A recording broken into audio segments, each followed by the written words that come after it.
The first turning stitch that I'm going to show you is going to use that foundation chain that we just created. Then I will pull out my blanket actually to show you a different way to do your next turning chain once you've had some rows.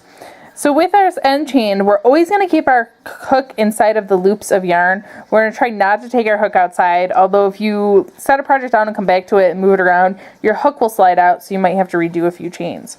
So what you're going to do is we're still going to keep going from right to left. Still have my yarn on my left hand side. So you're going to hold this chain, pull a little bit on the last loop before the one that your hook is inside of.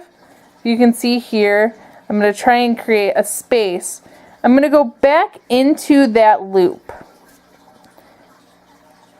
Once I'm back inside that loop, I'm going to pull my yarn through, and now I have 2 loops. The next loop, again, we're going to only pull it through your first loop. Might be a little tricky. Pull it through your, hang on, I lost my loop. That'll happen a few times. You can just pull it right back out.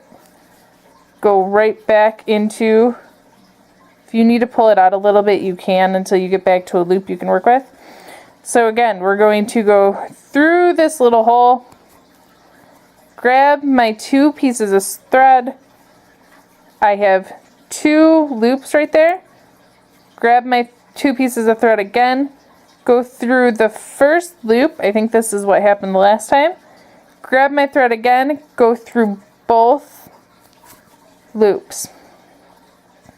Then we're going to go back into that foundation chain, go into another hole, grab my thread again, bring it up, 2 loops, take it through the first loop, 2 loops again, take it through both loops.